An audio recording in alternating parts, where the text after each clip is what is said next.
Hi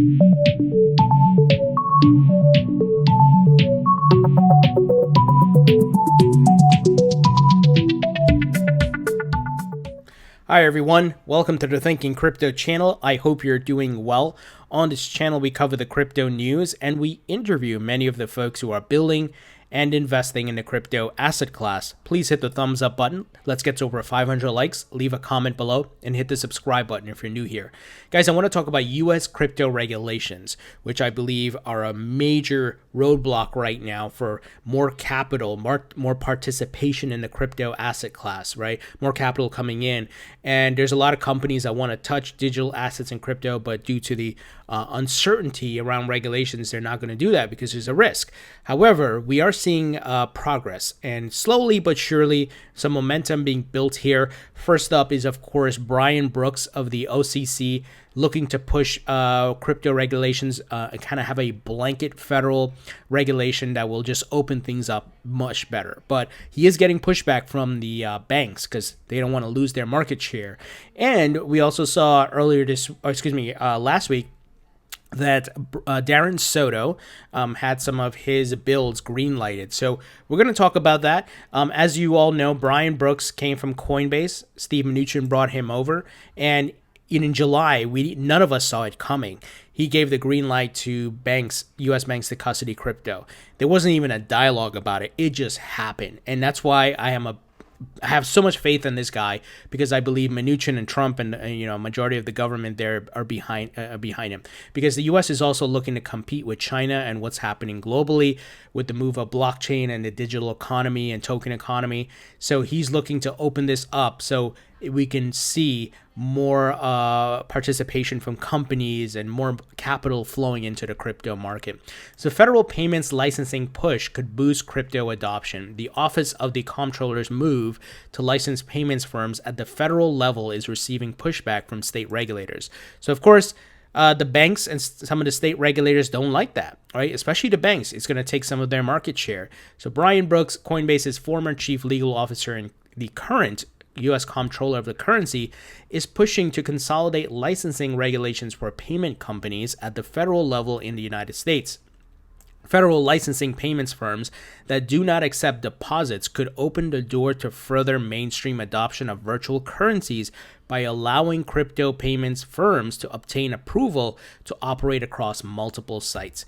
The U.S.'s patchwork of federal and state regulations has deterred many virtual currency firms from setting up shop in the United States. Absolutely. There's many who left the United States. There are many who are operating in other countries that want to come to the United States, but each state here in the U.S. have different regulations. New York has its BIT license. Florida is doing its own thing. Texas, it's a mess.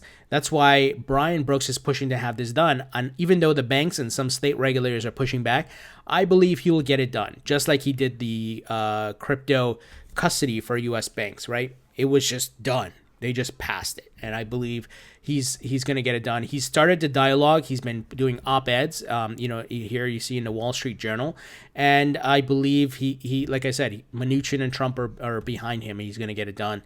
So this is exciting news. And I hope we see this fall, this payments charter, which I've been talking about for months now, gets rolled out. And, there's going to be a version 1.0 and 2.0 and so on and so forth. But we need progress. We need to get things going. And I hope that happens this fall, and more money, more participation, more companies coming into the crypto market, and we see the floodgates open. And of course, as I mentioned, Darren Soto, who along with Warren Davidson had put together the Token Taxonomy Act. They are bullish on crypto. They get it. And he said here, he tweeted this last week, my bills, and it's two of them, the Digital Taxonomy Act and the Blockchain Innovation Act, just passed out of the Energy and Commerce Committee as amendments included in the Consumer Safety Technology Act. He gets it. He said here, blockchain technology is transformational. So he absolutely gets it. And I'm hoping we get more of these congressmen and congresswomen on board. But some progress here, right, guys? Some momentum. And I think the major one is this payments charter from Brian Brooks. And as I've been talking about for the past 3 to 4 months, the payments charter is going to benefit XRP the most. Whether you like it or not, of course, it's going to benefit the entire market. But what Ripple is trying to do with payments with XRP, it's going to open the regulatory floodgates for them. And I think you're going to see more participation, and especially from the banks and so forth, who right now don't want to touch it in the United States. So I'm going to call out a few things which I think are very important from a recent article on their site. They said, today, cross-border payments are on the cusp of transformation. So who's leading that transformation? Ripple. Blockchain technology and digital assets like XRP can create a more frictionless cross-border payment experience. Now, here's the key part I want to update you guys on. We work with banks, Ripple stating this now, and payment providers to modernize legacy systems using blockchain and digital assets to make sending money around the world easier, faster, and more reliable. And they are working with the IMF and central banks around the globe, guys, to do this. And in the United States, we know the push for CBDC is happening, the digital dollar, and to update the whole payments system so they can send money, stimulus money, and whatever else to people faster. And right now the system is outdated, and Ripple is participating, helping the US do this. So I hope you guys see what is taking place here. This is why XRP is in my portfolio. I don't care about maximalism. I don't care about feelings or emotions. I'm looking at facts and what is taking place right before our eyes. And that is a parabolic, a paradigm shift that is taking place right now. And payments is being brought up to speed with the current digital economy, guys. And Ripple's leading the charge, and XRP is a part of that. And I believe XRP's value will increase over time as the adoption comes. And like I said, regulatory clarity. That's a big part of what's holding up XRP.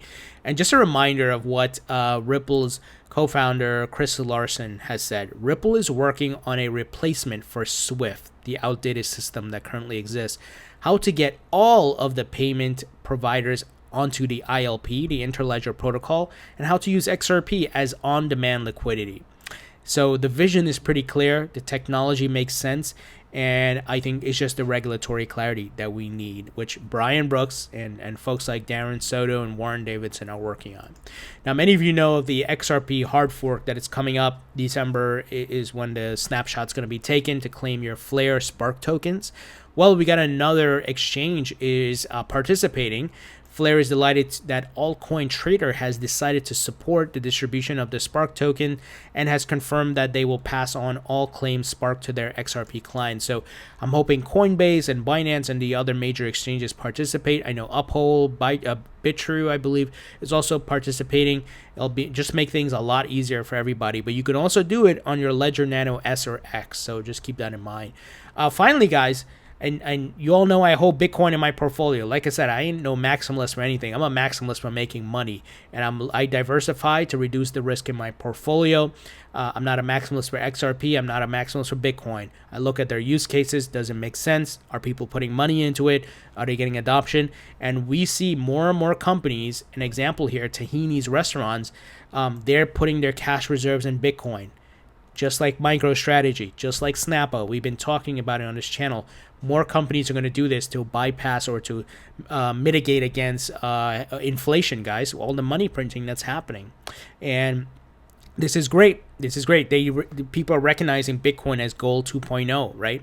Same principles as gold, store of value, but obviously much more better from a digital standpoint. You can move it, and obviously from a storage standpoint, much better. So this is a great sign. Like I said, Bitcoin in my portfolio, and I continue to accumulate XRP, Bitcoin, VeChain, some Ethereum as well in the dips. Not financial or investment advice. That's what I'm doing, based on my research, and you should do your own research as well. So guys, what do you think about this news? You think we could see some solid crypto regulations this fall that can open up some of the floodgates here, especially when you look at people moving away from traditional assets, and that money could flow into crypto as an emerging asset class that can grow their wealth and store the value of their wealth as well. So leave your thoughts and comments below. Hit the thumbs up button, and I'll talk to you all later.